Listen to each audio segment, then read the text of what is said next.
देवता की पूजा क्या हुई? ये मनुष्य शरीर फिर नहीं मिलेगा आपको, अमूलक दे दिया गया, इसलिए इसको बचाओ। अभी तक जो कुछ भी किया है गुनाह, अब उनको तो छोड़ दो, अच्छे काम करो, अच्छे काम करो, जीवात्मा को जन्म मरण से बचाओ, 84 से नरकों से, नहीं तो ये जाने वाली है।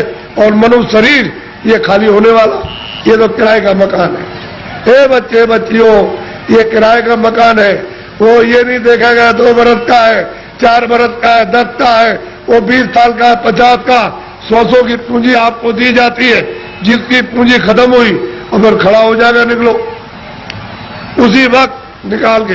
तुमको खेत में रहोगे, खेत में, बाहर रिश्तेदारी में आ रहे रास्ते में, वहीं पर उसी जगह पर सो रहे हो, उसी जगह खा रहे हो, पूंजी खत्म हो गई, उसने निकाल बाहर करे। बताओ फिर आप क्या ले आए थे? अच्छा क्या ले जाओगे बताओ? ये किराए का मकान हमारा भी है, हमको भी ये खाली कर दो, क्या हम ले जाएंगे? हमारा ये भी नहीं जाएगा, इसके साथ कुछ और जाएगा, एक सुई की नोक नहीं जाएगी। जब ये नहीं जाएगा, वो सामान तो वो पड़ा, ये पड़ा, इसको उठा करके उधर जंगल में फूंक देंगे, उधर ले जा करके, और न ये सामान मिलेगा और न ये उससे मिलेगा, न ये उसको देख सकता है, न सामान इसको देख सकता है। ये भी जड़ है और सामान भी जड़ है।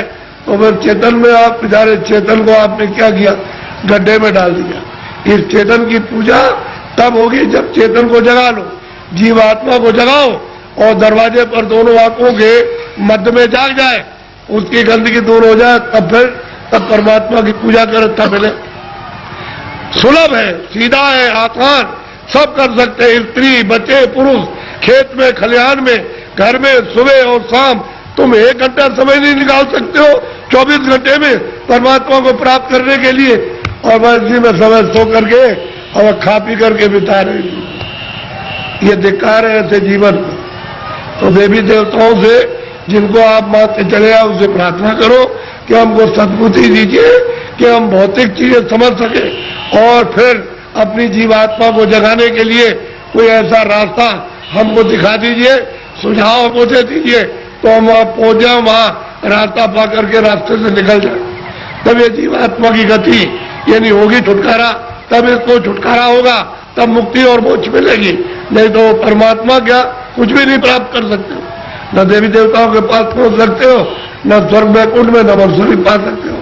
तो ये भटकती रहेगी जीवात्मा, जैसे पशु पक्षियों में, वो भी तो जीवात्मा यही है, इसी मनुष्य शरीर से उसमें बंद की गई। ये कुत्ता हो गए, बिल्ली हो गए, गधा हो गए, चूहा हो गए, ये इसी में से गए। अब उसमें भोगने के बाद फिर इसमें आएंगे तो फिर वही काम करो, फिर उसी में जाओ। तो बस यही लगा रहेगा, आना और जाना, रो चिल्लाओ, और कोई तुम्हारी सुनवाई नहीं। अरे कोई सुनता है? आदमी को जंगल में मार रहा, तुम सुन रहे हो उसकी तकलीफ को?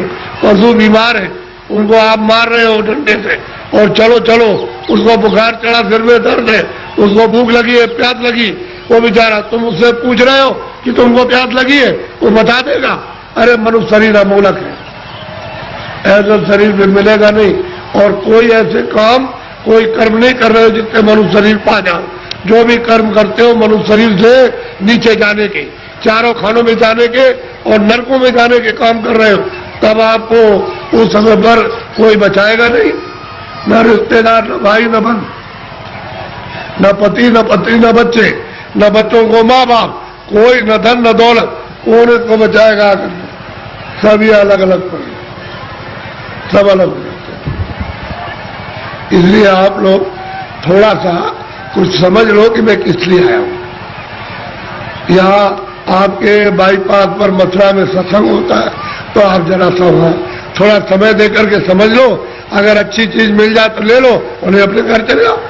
अमूलक चीज मिले तो ले जाओ, और नहीं तो अपने घर में रहो, जहां भी मिल जाओ वहां चले जाओ, तुमको सुलभ है। मैं आपको ये सलाह दूंगा कि जहां भी उस परमात्मा को प्राप्त करने वाले महात्मा इस मनुष्य रूपी मंदिर में मिल जाए, वही चले जाइए।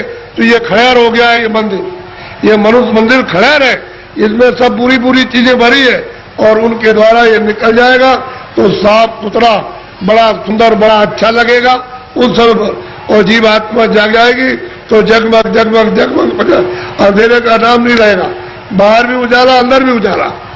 तब आपकी समझ में आएगा ये संसार क्या है। नहीं भूल भुलैया है, ये छाया क्षमा करना, ये छाया था, लड़के छाया, स्त्री छाया, पति छाया, ये मकान छाया, जमीन छाया, ये पशु छाया, छाया, इसमें से जीवात्मा निकाल दी तो ये पड़ा हुआ क्या करोगे छाया का? रो रहे हो, मेरा बच्चा, मेरा पति, मेरी पत्नी, मेरा माँ, मेरी माँ। छाया किसके लिए होते? छाया के लिए। उस जीवात्मा के लिए रोए, उसके लिए सोचा कि इसके अंदर कौन है? अरे मन नहीं, बुद्धि नहीं है, चित्त नहीं, शरीर नहीं, हाथ नहीं, पैर नहीं, आंख नहीं। अरे वो जीवात्मा क्या चीज है जो इसमें से निकाल के अलग कर दी? शरीर तो ये पड़ा है, आंख भी है, कान भी, बोलता नहीं, सुनता नहीं, देखता नहीं, हाथ नहीं हिलाता। और तो मतलब ये है कि इसमें माया की छाया में पड़े हो, मेरी आय मेरी, ऐसे चले जाओगे आया करते और कुछ मिलने जुलने वाला नहीं है। इसलिए महात्माओं का सत्संग जरूर सुनो। वो ये नहीं कहते पूजा करो आप देखो, लेकिन उनसे प्रार्थना करो हमको सद्बुद्धि दो, सच विचार दो हमको, और हमको अच्छे कर्म का रास्ता मिले। हम चोरी चमारी इसको बंद कर दे, हम झूठ बोलना, धोखा देना, बेईमानी करना, हमारा काम, हमारा क्रोध, हमारा लोभ, हमारा मोह छूटे। और हमको कोई मिला दीजिए किसी से जो मनुष्य शरीर में आकर रास्ता बता, यहाँ बता दीजिए। देवताओं से कहो आप ही बता दो कि ये रास्ता जाने का है भगवान के पास।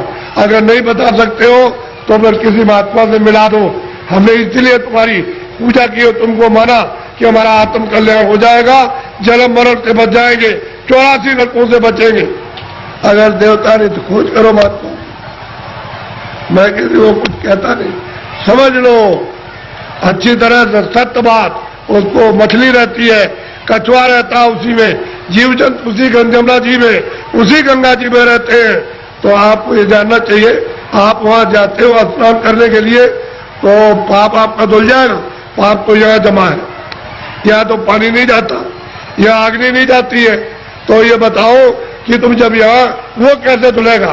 वो गंगा पानी समुद्र का या तालाब का या कुएं का वो धो नहीं सकता, तो यहाँ जमा है इस जगह पर। अब ऐसा गंगा स्नान, वो गंगा, उसमें स्नान करने वाले महात्मा मिल जाए और आपको दिव्य गंगा में, दिव्य जल में स्नान करा दे तो जीवात्मा तब ये निर्मल हो जाए, पवित्र हो जाए, स्वच्छ हो जाए, तो ये जाग जाए, इसकी आंख खुल जाए। अब इसमें जाते हो, फिर चोरी क्यों करते हो?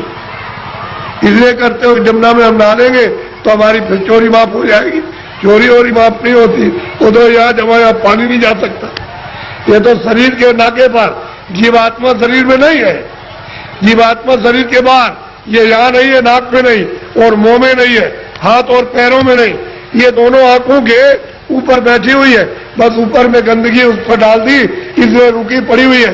गंदगी हटा दो, बाहर निकल जाए, छोड़ दे भगवान को, जीते जी छोड़ दे। इसलिए आप लोग थोड़ा सा अपना कभी कभी समय, जब ये सुना करो कि यहाँ बहुत भीड़ लग रही है और बहुत लोग आ रहे हैं, तो जरा से चले आए और सुन लिया और देखो आकर के कि मैं कैसी पूजा आपको देवताओं की, और फिर उन देवताओं को देखो कैसे आप देखते हो उनको अपनी आंखों से, तब तुम्हारी समझ में आएगा। ऐसे क्या समझ में आ जाएगा? अंधेरे में रहोगे तो अंधेरे में जन्म हुआ, अंधेरे में पालन पोषण हो रहा, अभी फड़फड़ा के अंधेरे में मर जाओगे। अभी देखते देखते अब तो बुढ़े हो गए, तो अब क्या दिन का साथ है इस शरीर का? अरे किसी दिन भी तुम रात रात में सोते हुए चल पड़ोगे, ले जाएगा आपको। अब कहाँ ले जाएगा उसका आपको पता ही नहीं है। इसलिए किसी का साथ करो, किसी जानकार का साथ कर लो। बहुत साथ कर लोगे तो रास्ता बता देगा कि चलो इस रास्ते से चलो, बस चल दो रास्ते से, तो आपको मंजिल पर पहुंचना अपने घर में। ये तो घर आपका नहीं, ये तो परदेश है। अगर आपका देश होता तो बच्चे रहते, हमारा शरीर रहता, हमारा मकान रहता, हमारी जमीन, कोई पुराना नहीं होता, सब नए रहते।